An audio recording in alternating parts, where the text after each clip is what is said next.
guys, work hard. I'm sure on your listeners for sure. You're defending yourself. How are you going to get what you want? She's just going to start blaming you more. It's attack, defend, attack, defend. So how do you break that cycle?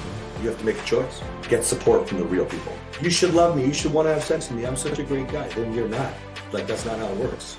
There's a difference between a dream chaser and a dream catcher.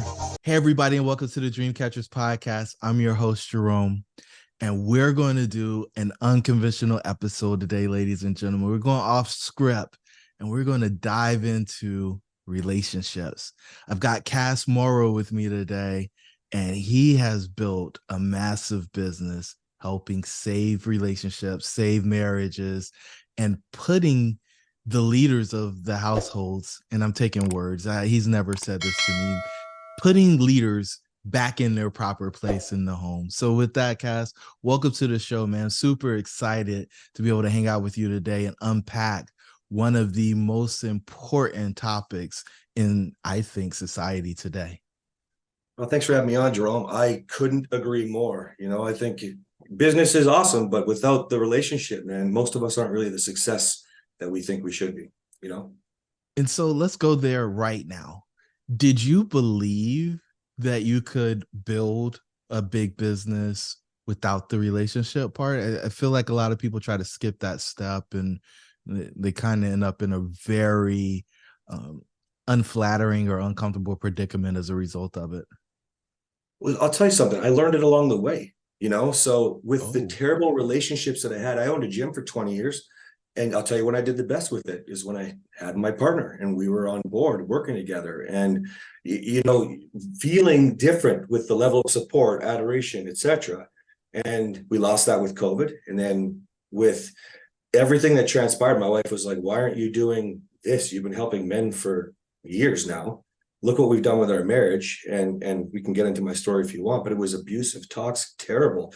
And now I'm teaching men because she inspired me to go do something bigger. And now I got her teaching women. And so we just keep supporting and supporting and supporting. When you're not living in the fog, Jerome, when you wear your heart on your sleeve, it hurts, all this pain, you're making way less money if you don't have your relationship working, man. Let me tell you.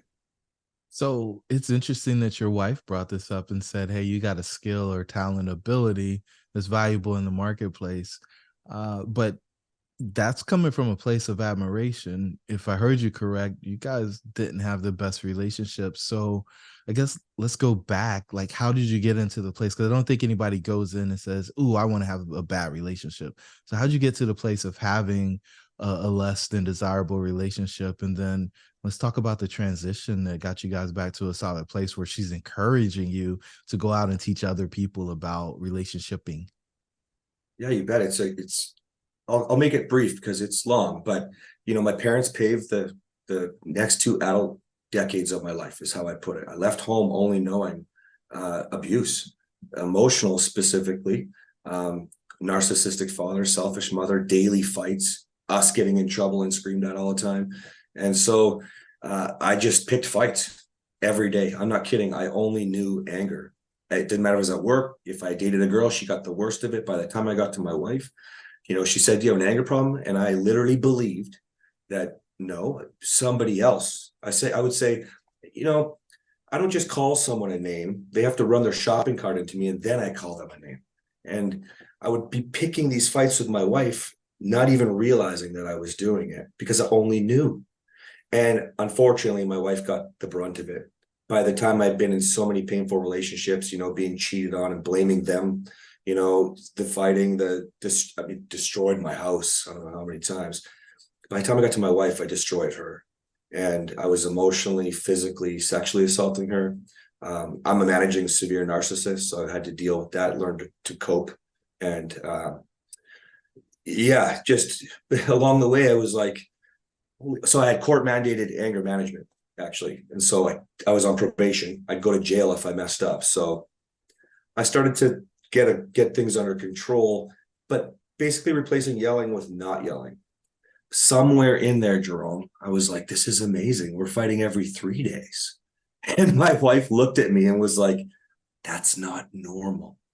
And I was like, what are you talking about? Don't take this from me. This is amazing. I'm not fighting every day anymore. I'm not screaming every day, you know? And along the way, keep growing, keep growing, keep growing. And I realized what joy felt like. I realized what the love bomb didn't have to be a bomb, could just be the love. And we didn't have to go turn into this terrible, narcissistic, abusive asshole, really. And I just kept on building and building. And then to get to my wife where she's in full adoration, well, that was another journey.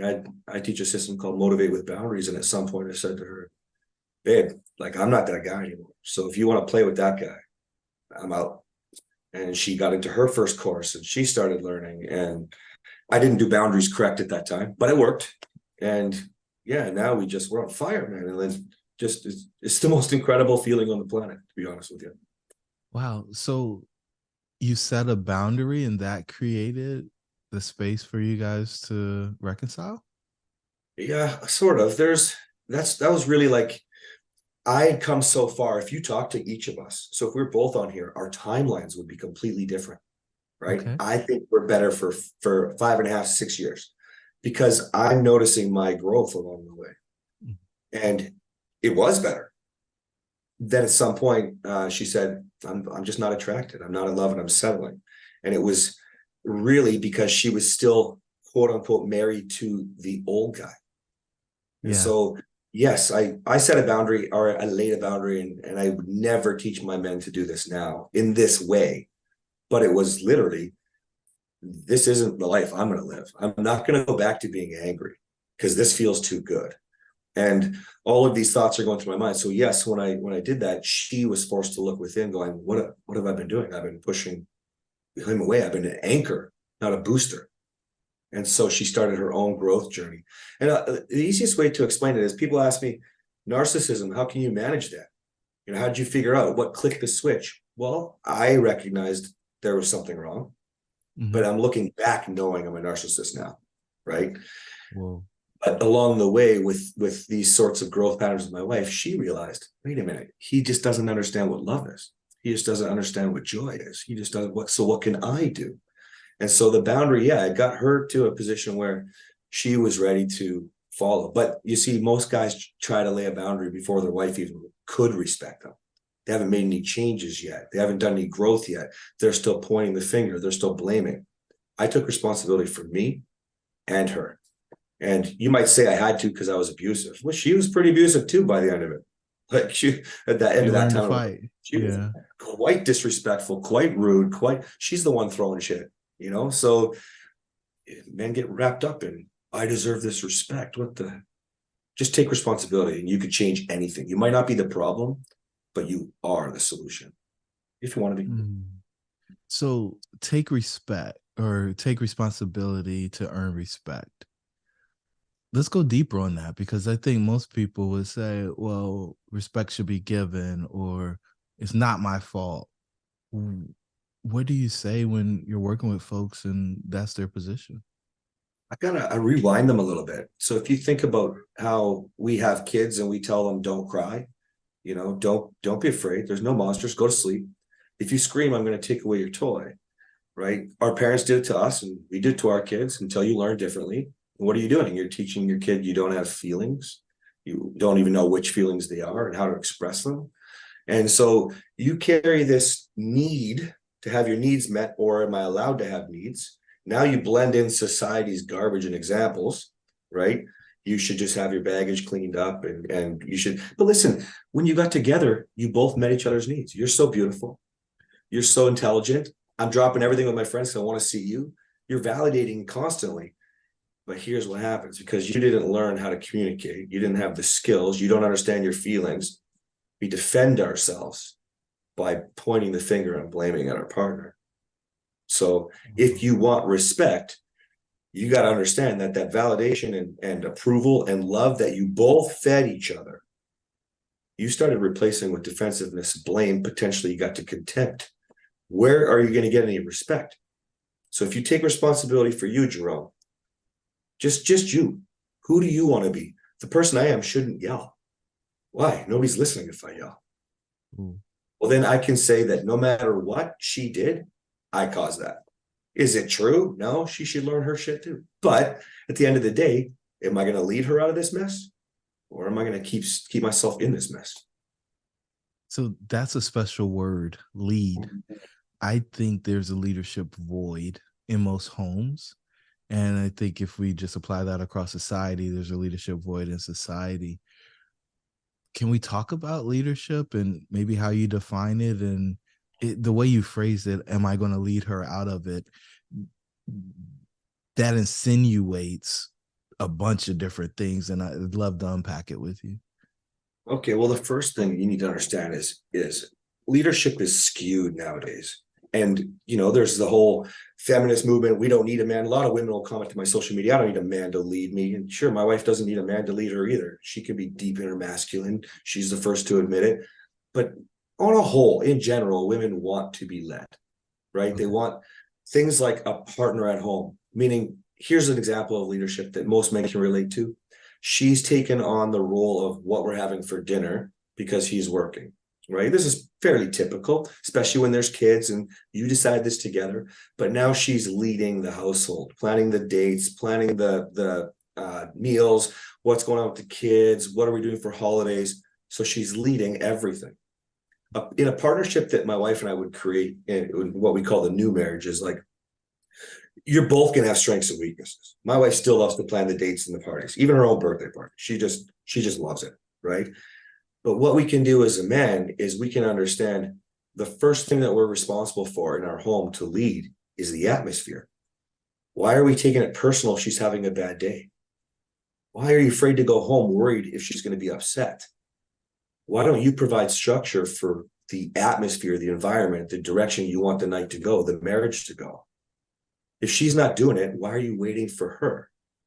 Are you happy? Because if you're just going to blame her, leave. Now, I don't condone that, but own it. Lead her with the atmosphere. You're getting rejected. Conversations, sex. Okay, well, if you didn't show up with leading with the energy and the atmosphere, her mood's affecting you. Well, then why would she want to have a conversation with you? Why would she want to flirt with you? Why would she want to cuddle or hold your hand? Why would she want to have sex? Like, lead her. How do you get to a place where she wants to follow, though? You have to be consistent. I mean, integrity. I mean, the examples you can come up with, man, like, yeah, I'll get the milk. Oh, I didn't have time. I had my meeting go late, Or let's use that. Guys work hard. I'm sure on your listeners, for sure, they're working hard, right? They think that's what they have to do. You do have to work hard. Don't get me wrong. But then when you're not letting your wife feel like a priority, you forget the milk. You do this with the kids. You plan the meals. Some women are even working more than they're making more money than the men nowadays, and then they're still going home and providing the leadership at home and running the kids. And she's not, if she feels like she's looking down on you, if she feels like she's your mom, your maid, I don't care how much money you make, by the way. I don't care what's fair. I care what works. I make way more money than my wife, but I definitely contribute more than most men. I'm involved, right? So if you're not consistently showing up, she's not a priority. Or if you're getting in these fights and she's not safe, why would anybody follow you? Right? Most guys, I think, they run away from patience. Let's say you're 5 years in and it's not going to take 5 years to fix it, but you got to understand it's not going to be fixed overnight. You showed up for a few weeks and you didn't yell for a few times and put the bottle down for a little bit or whatever your thing is. You just expect her to respect you. It's like, what are you talking about, man? If you're defending yourself, you're not protecting your wife. Why is she going to follow you? If you're defending yourself, you're not protecting your wife. Yeah, not your wife, not your marriage, not your family, not your future. You're protecting you. Why is she going to follow you? Ooh. Now, I'm not saying you should be a doormat, though, but you have to go through the steps to undo the damage, Ooh. So that's really interesting. You can't protect yourself and protect the ones you say you love at the same time. You got to let the wall down. I believe so. If you want the wall down, lead, right? But on the flip side, though, if we inspire for a while, I say that's when you're learning. Then we lead. She might not follow. You can't control her. So then what do? Well, you're going to have to invite her along. I'm not the same guy anymore, or whatever your thing is. And then you might have to motivate with a boundary because you can't be a doormat either. And that might get you the respect you need. But the problem is most people will go back to defending themselves, even when they're trying to do that. I'll give you an example. I have a guy, man, he thought his marriage was perfect. And, it's just this intimacy thing we're missing. And he wants to lay a boundary. And I'm like, in the thought process of what you want to deliver to her, you're trying to say to her that she's blaming you for only wanting to have sex. You're defending yourself. How are you going to get what you want? She's just going to start blaming you more. It's attack, defend, So how do you break that cycle? You have to make a choice. What is it that you want? Right. And I mean, you could spend an hour on my social media and just look at the comments from, I would say, victim men. But they're just men that are in pain. They're men that are hurting. They've been hurt by women.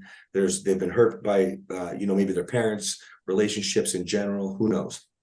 And if you don't believe me, think about in business, if you're like, so why aren't you where you want to be? Somebody asks you, why aren't you making 7 figures yet? Oh yeah, my lead flow sucks. And, just bad quality of leads. So is that you? Is that your lead or is that you? That's your copy probably, right? Maybe it's your sales.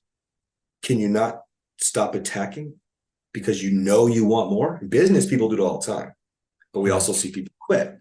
And it's the same thing. If you want more, Jerome, you're going to have to make a choice to not do it like everybody else. You're just going to have to make a choice, not listen to the noise. The people saying you should quit, you should leave, they're doing it wrong. It doesn't matter if we're talking men or women, right? And then you're going to have to follow through on it. And I think that's the hardest part. It's the hardest part. Men don't talk to men. They don't. Not enough. Not the right kind of men. They're afraid. Go have a good cry with a dude because you're on the same level. Most men are not having sex in their marriage. Most men are embarrassed because they yelled or want to do something different. Most men don't want to say, fine, let's get a divorce. Most men don't want to admit that, at least to themselves, let alone other men. So that's a really good first step, get support from the real people. Yeah, this is really interesting because I've watched women and most of them problem solve in community. They have wine and they talk it out or something of the sort, right? And guys, they just like go pump iron or maybe they go for a drive by themselves or they go in the backyard and tinker with something or cut grass or do something physical, right? To, I guess, let the aggression or the stress out. But there's not much processing of what's going on in their world. And I think one of the worst things that I can hear a guy say is I'm okay. Because that usually means that I got all this stuff going on and I don't really think I can talk to you about it, or I'm scared what you'll think about me if I tell you that these things are impacting me. And I think it's crushing mental health for people all over the place. And I don't think most people have the resiliency. They don't have the tools to actually navigate the challenges that are being put in front of them. And, with the economy changing over the past few months, I think this is going to get amplified because most guys, I think they identify based on how much money they make. And, if you take that pacifier away and they don't really have a way to soothe because they don't have the tools or the techniques, it can get really ugly. I think it's a scary, scary time for men. And it's been getting worse. And things like the economy changing now are going to really amplify. You are not incorrect. The easiest way that I could explain getting away from this is simple. You just have to take my word for it. Society's solutions to show up as a man or to fix your relationship, they don't work. So just own it right now. Being a provider doesn't mean that you're a great man. If your wife leaves you, you still have to make money. So it's normal shit. Stop building yourself up. Because if you can grasp that, you don't have to go through this mental, oh my gosh, I lost my job. I can't. And this is a guy who had a 7-figure gym who lost it during COVID and blamed the government until I was like, I guess I could have been good at money, saving it, investing it. You know what I mean? I didn't have to lose my house, my cars. You know what I mean? So just trust me. It's hard to wrap your head around because we've been told that makes you a man. Well, sure, it does make you more manly, but like at the end of the day, that doesn't define you as a man. You still have to make money with or without your wife, right? So then you can start to wrap your head around some of the other things. The protection thing we already covered. I'm a great guy. Well, you're not a great guy if you have to tell somebody you're a great guy. That's just not how it works. You should love me. You should want to have sex with me. I'm such a great guy. Then you're not. Like, that's not how it works. It's not. That wasn't a pickup line on your first date. It's still not a pickup line when you're married. Just not, right? And being a great dad, also have to do that if she leaves you. So if you can wrap your head around all of these things that you have been told make you a great man, instead understand they're just baseline Mhm. normal, then you're not a failure. Now you can go to the tools that you're talking about. Well, where can I get the tools? Well, get some help. People getting business coaches and personal trainers every day, and they'll spend thousands and thousands of dollars, but it's relationships up there like, yeah, I think I'll I spend 10 don't bucks know. a book. Yeah, I'm not going to talk. I'll talk to my pastor. Oh, therapy's paid for by work. Dude, you're going to get there in a really long time, really long time. You know what I mean? Yeah. You need to just go get some tools, right? So, man, this is so good because I'm just thinking about the definition. Well, so let's get an operational definition. What does it actually mean to be a man? I think it's man, husband, father, leader in life, and all of that make you insert whatever term you want. David Data said superior man. There's all kinds of different definitions that people use. I want men to start internalizing. Well, first thing, there's no such thing as toxic masculinity. There's toxic people. If you can wrap your head around the fact of who do I want to be, okay, then we don't have to have society's marriage with feminism and toxic males. Okay. And what does it mean to be a man? If you just are true to who you are, do you have core values? You Mm. certainly shouldn't think I'm this big alpha guy, whatever, because again, the alpha doesn't have to say it. People just follow, right? Yeah. Do that by following core values. Do you have daily principles? This is just like successful business. People that make it or don't, right? They know, they have the routine, they do the boring stuff. And then with relationship, I would say that you'd have to add on the fun stuff because girls just want to have fun. If you know that, you can be a great man. And the last thing I'll say is again, you do not have to tell anybody about it. You don't. You don't have to say, I'm awesome because. You know what I mean? Mhm. And I just want to stress that because I think it's so important because men are taught communication is key. Well, we all are, not just men, but communication is key. And don't go to bed angry. Seriously, communication is key. But if you don't have the skills, you don't even have a lock. So stop playing around. If you go to bed angry, you're going to save your marriage instead of saying all the stupid stuff you want to say all night long while you lecture. And so, what does it mean to be a man? Think differently. Think like someone who can actually inspire because nobody's following. They feel like they're being dragged, you know? Ooh. Nobody's following if they feel like they're being dragged. And this applies everywhere. This isn't just at home. You touched on this, and I was like, man, I should just let it go. But it's just me being vulnerable and open with the transparent with the audience. Like, the one thing that I had to figure out is being a husband and being a dad were separate jobs. They're separate Wow. roles. Yeah.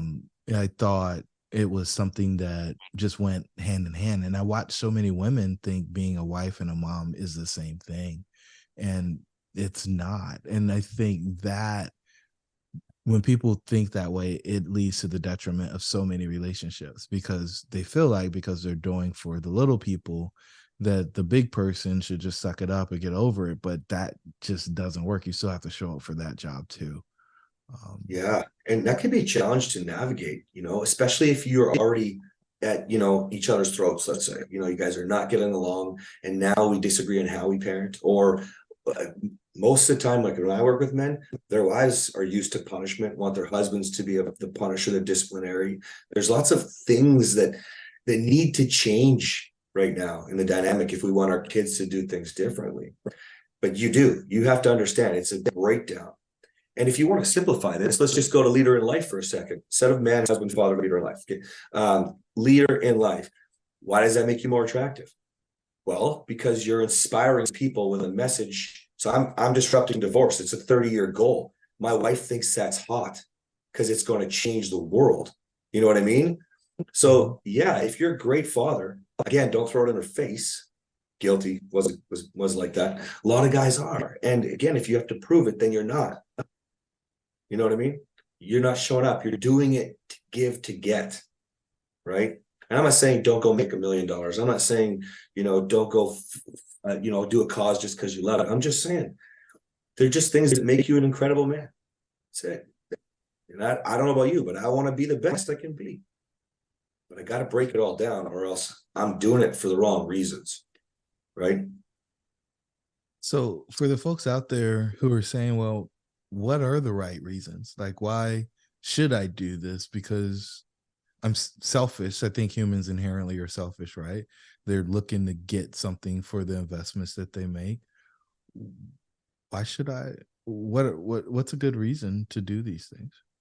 I'm gonna spin this to business because it'll be easier for every one of your listeners to understand. But you think about it like this: when you start giving more, when you understand that everybody inherently only cares about their own needs, me, you care about your own, my wife, your wife, everybody around us, and it's work to care more about others, to give gratitude, to give with no expectations of anything in return, because inherently, naturally, we all care about our own needs first, right? But you know this with abundance, over deliver in your business. You over deliver, you outperform other businesses, you do better, right? There's a reason why I do 5 social media posts a day, why I do coaching call, and I film myself coaching and put it out there for people who can't afford it. For example, they can watch it, at least see it. There's a reason why I'm blown up in 20 months. It's because I give, right? And I think if you can understand that with business, now bring that to your marriage. It's working in business. Why are you doing it at home? Instead of saying, you need to give me what I need, right? Just give, and you get it back. I didn't make this stuff up, but you've heard the expressions like kill them with kindness, Jerome. Yeah. So why are you fighting with your wife?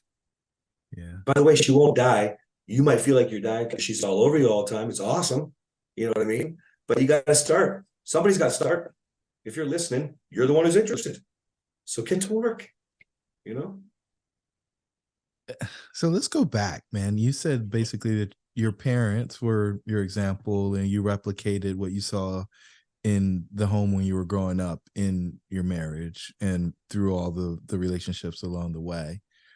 How did you realize that the example that you had, I don't want to call it wrong, but wasn't what you desired anymore?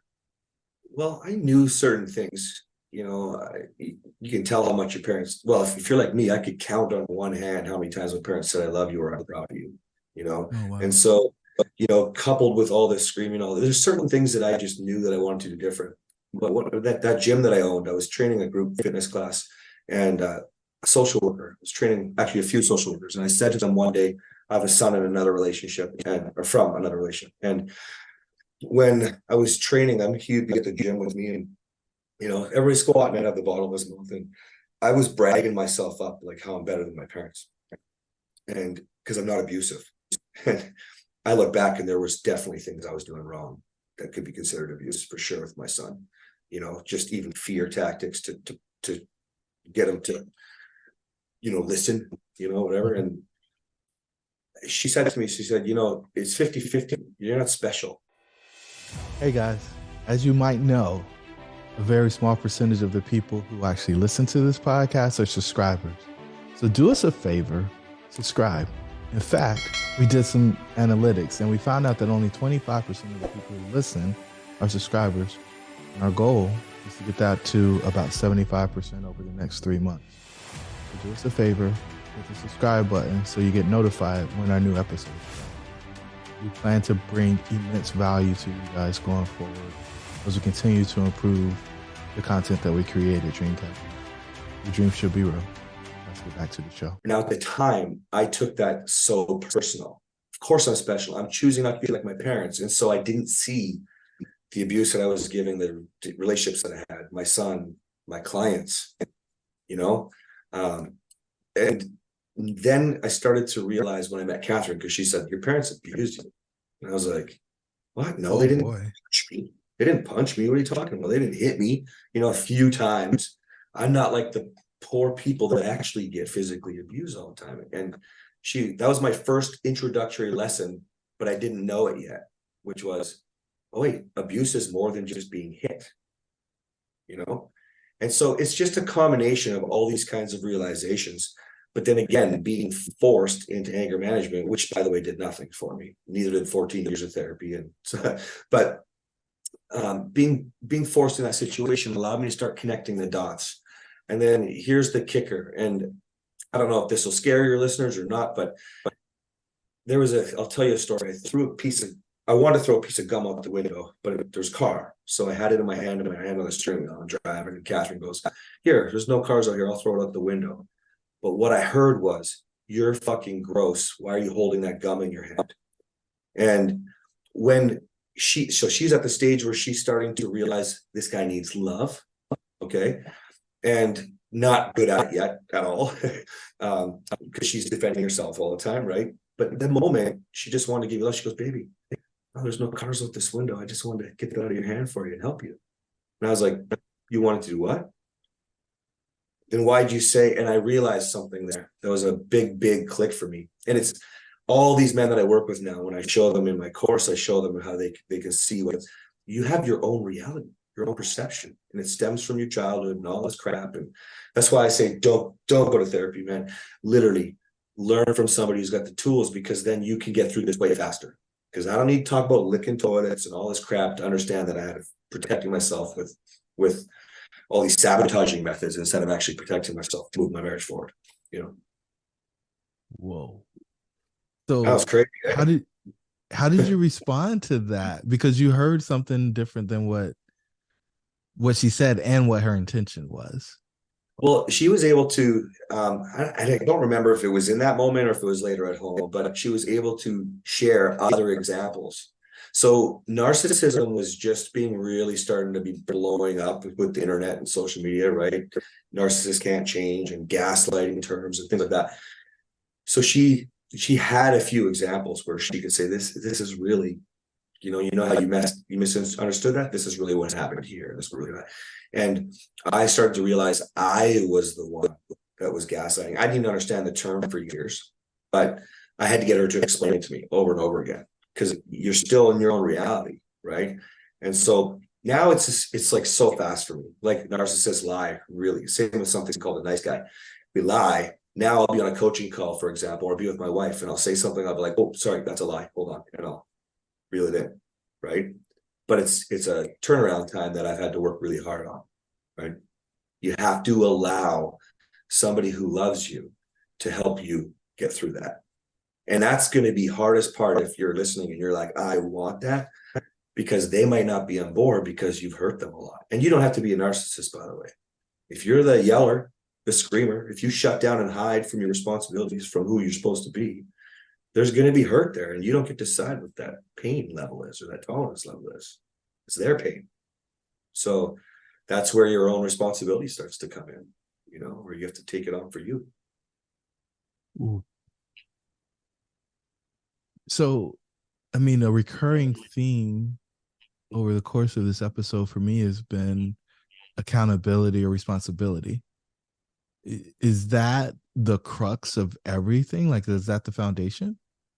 I think it's foundation. It's my first level, and it's one of the things we talk about on my first level of my course. But I'm really careful, because I think accountability, ownership, and responsibility, just like fad diets, man, they're getting thrown around, bastardized. People aren't really following through on it. I'll give you an example. People say I take accountability for myself. I've taken responsibility. I'm doing everything I can. Okay, so I'm awesome. I'm awesome. I'm awesome. And then they'll throw out on my social media, talking to you over dinner, calling a friend, but my partner doesn't do this, this, this, and this. Okay. So we have to be careful. It is ground level foundation, but almost always you're not committed to the solution. You're committed to yourself. So you go back to blaming your partner, which, by the way, in case you're listening, that's narcissistic. You don't have to be a narcissist to possess the characteristics or the traits, to act on it, right? Because now you're saying, you suck, I'm awesome. And so did you take accountability? I'm not saying that you have to put up with crap for the rest of your life, because again, we can't control our partner. Did you get through and try everything you can and then really feel comfortable looking in the mirror without contempt or defense, say this isn't going to work for me? It's totally cool. I get it. Because if you're growing at a different rate than your partner and they don't want to keep up, different rate's not a reason to quit. Not growing also is a problem. But maybe you weren't a great leader. Or maybe you have someone lazy, but if you're just calling them lazy, that's not really fair, is it? It shouldn't matter. They just didn't check the boxes anymore. Own it. And that's the reason why I say Hey, when I told Catherine, if the guy I was ruined everything, I can accept that. I'm just not that guy anymore. I'm just not hurt anymore. You can't, when you're not hurt, you're taking responsibility. So yes, it's foundational, but I really want to be clear. You probably suck at it. It's hard Ooh. because it hurts, right? Nobody wants to feel the pain of not being good enough, you know? Yeah. So that day that she said that she wasn't attracted anymore and she wanted to move on and whatever transpired or led her to that spot, what did that do to you? Oh my gosh, it broke me. So when I say broken, I literally mean it. I went back to old behaviors, not trashing the house, not screaming at the top of my lungs, but a lot of blame, a lot of anger, saying things like you wasted my time, you know? And it broke me. But now I say it was also a blessing. It wasn't just a curse. Because what happened for me was it was another 3-day anger binge. Okay. And then I clicked and I realized, wait a minute. Oh, because what had happened leading up to this, by the way, was I hit on her, she rejected me. And I said, oh, I want to use this thing. And then she sat me down gently and said, I'm not attracted, not settling. And then it broke me. And 3 days later, it clicked and I was like, well, wait a minute. Like, she was so hot for me before, like 5 times a day hot for me before, like wanted to serve, wanted to be there, wanted to love, was into it. Like, if she's not motivated to fix our sex life, then she's not going to do anything about it. She's fine with no sex. She's saying she's happy to coast. And I later learned that she was afraid, because what if I went back to my old ways, which I showed for 3 days? Then she's what, going to leave our kids with me, this guy? Because remember, she didn't trust me at this time yet, right? And so partly why I say you have to be consistent. So it broke me, but it unleashed the opportunity for the most incredible growth journey, where I just like went all in, like finally went all in. This is why I can understand accountability and responsibility and ownership differently than other people. And this is where I got to be so strong, where I could say, this isn't going to work for me. Because when I came back to her in a different attitude, different mindset, not angry, but got through the hard conversation. Well, this isn't going to work for me. I'm not that guy. And you're coasting. Then now we're both growing. Now we're both learning. Now we're both. So what did it do to me? It broke me, but it unleashed the best possibilities of my life. You Well, know what I mean? what's interesting about what you just shared is so many people think they're being kind by not having the hard conversations. Mm, And she told you what she really felt. And in her sharing what she felt, it got your attention in a way that your attention hadn't been captured before. And she wasn't saying the things to hurt you, because I've seen people say things to try to get attention, but they're just being mean. She was mm. sharing how she felt, that got your attention. And then from there, you decided to make a change. Had you been working on your leadership skills, or had you just Didn't suppressed understand them? that. Like, where did it come from? I didn't understand any of that because I never saw, even like I've always been romantic, open the car door, carry over a puddle. I always thought it was cute to be a gentleman. I didn't learn that from anybody. I just maybe TV, you know? And so I'm certainly good with romance. I'm certainly good. Like I'm just natural. People pay me to help them with plan their engagements and things like that. When I owned the gym, the girls would get their husbands to call me. Those kinds of things, I don't know where I got them, but I was able to do it. Mm. Leadership, I had no understanding. you know my parents, for example, I would teach you, do the work with your kids. You're teaching them leadership, and you can do the work even though it's their job. You can handle any job. Like there's all kinds of levels. I didn't learn any of this stuff. I had to go get books and courses and coaches and put it all together. And then I had to figure out how to make it work at home when your wife is super strong, right? Most of you would say super strong, that means she's inner masculine, right? And I had no idea, dude. I had no idea. So the best thing I could really say, if you guys want to be a better leader, it's really about being proud of who you are. Let me use the most easy example that pisses men off. Your wife uses sex as a weapon. No, she doesn't.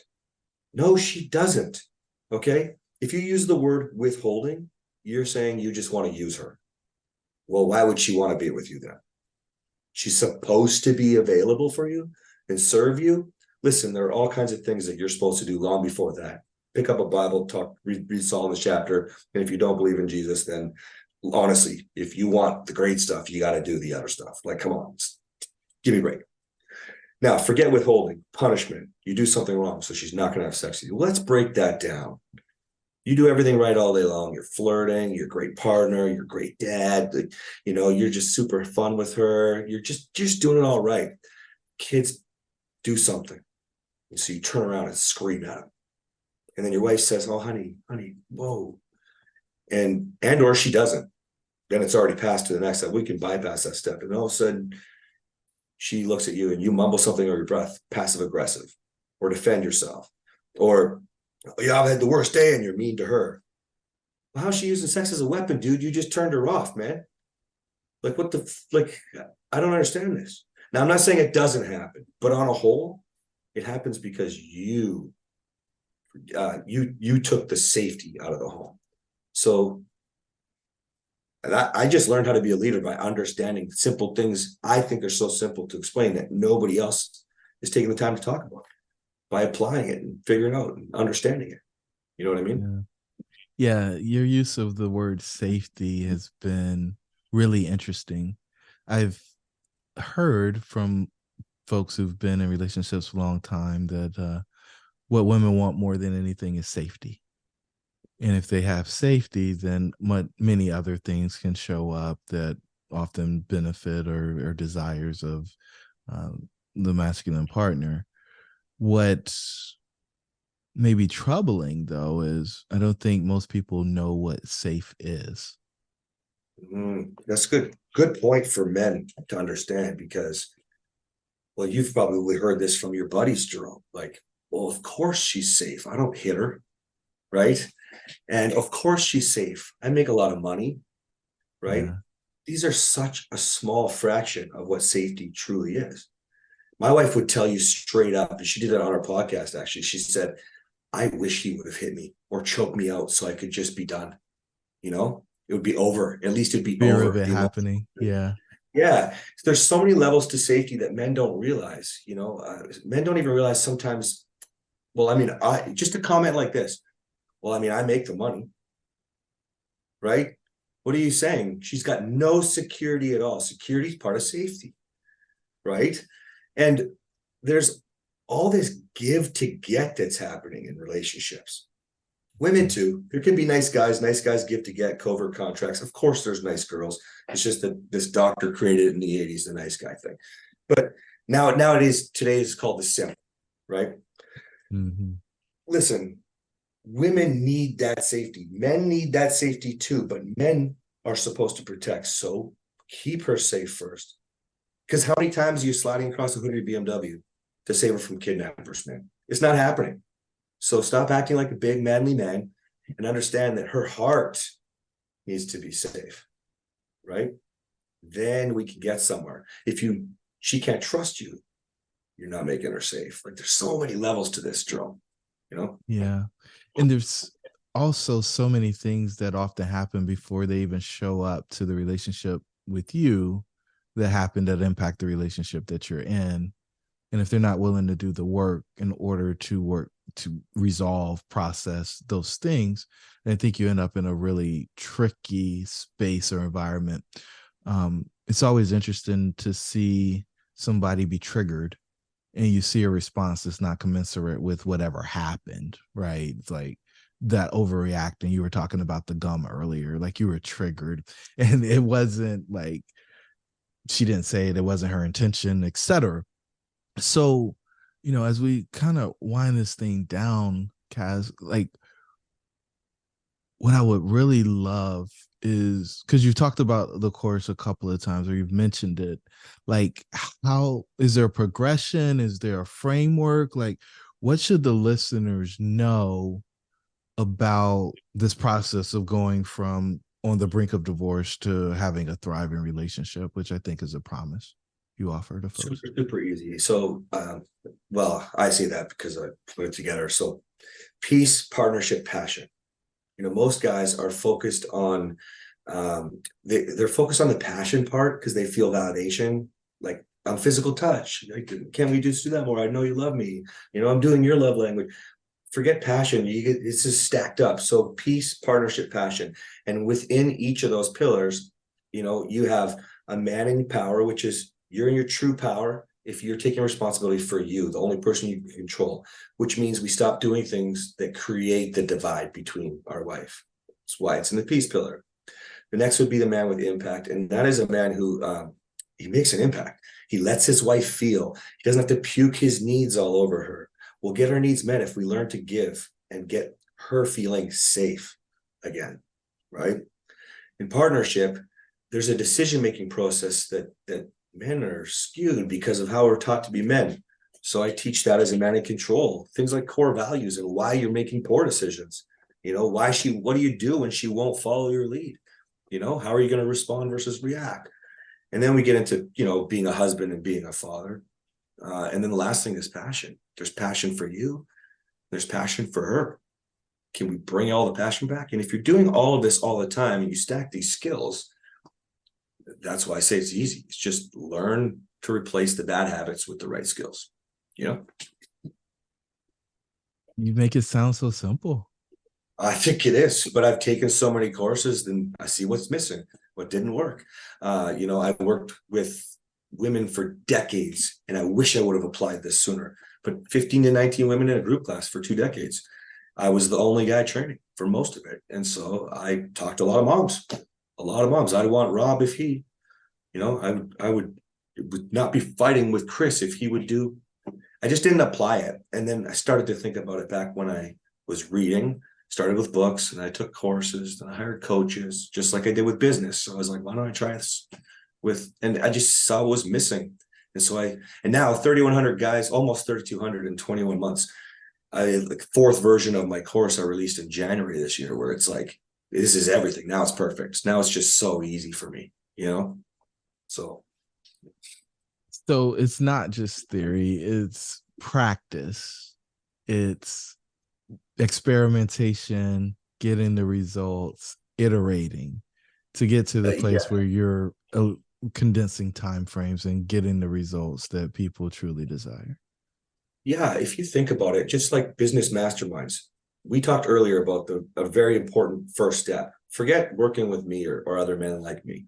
Very important first step is to surround yourself with good men who want the same thing, right? So that means nobody that's going to pull you away, tell you're going to fail, tell you that she's a bitch, tell you that things are, you're okay. It's, we want only people that are moving in the same direction as you right now. And preferably that's a man that you can talk to, at least one. But here's why.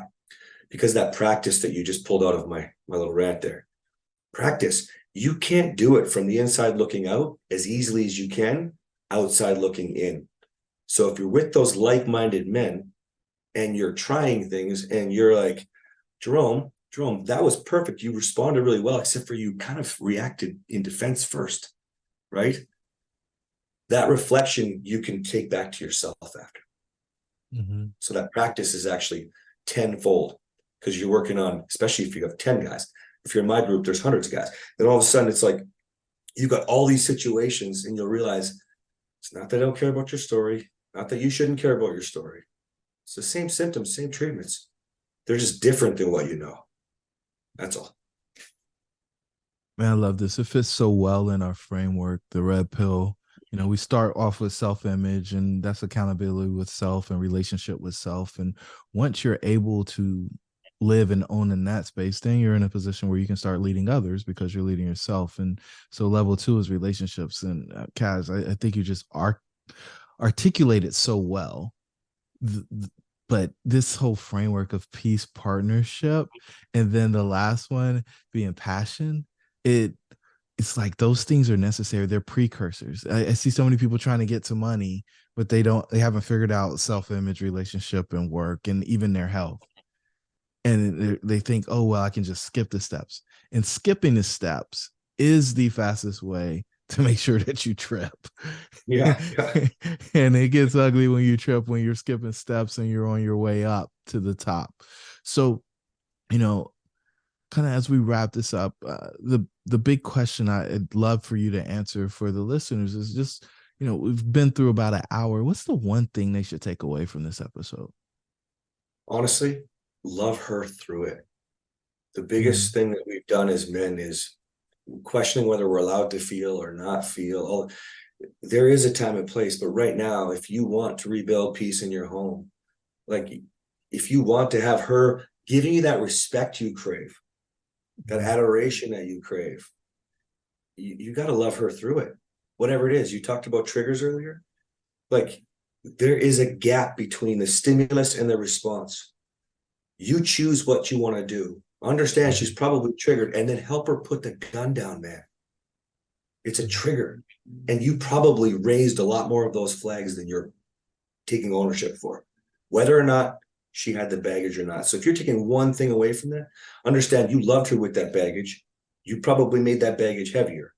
So help her put it down, man. Stop protecting yourself, The one thing that's been so consistent is if you're defending yourself, you can't love others or protect others. And then the other thing that goes hand in hand with that is it's on you to set the tone and lead. That's it. And if you are listening and you're like, man, but I don't know, listen, you can use a boundary if you have to, because you will have to protect yourself. If your wife is abusive, and it doesn't have to be physical, she can be yelling at you too. You might get to a stage where it's just, sure, everything's perfect, but we're not intimate. Well, I wouldn't want to have a sexless marriage either if everything was good. But is it really good? Make sure you're not defending yourself before you use that boundary. At some point, you might have to, but almost always we can go a little further. Remember, if you're committed to I've tried everything, it means you're not committed to finding an answer. Focus on what you can't, not what you can. Everybody's good at what they can. If you want to be incredible, focus on what you can't. How can the listeners find out more about you and what you got going on? Morrow, like tomorrow, morrowmarriage.com or Morrow Marriage on all social media as well. Love it. To the listeners, your dreams should be real. We'll talk to you on the next episode.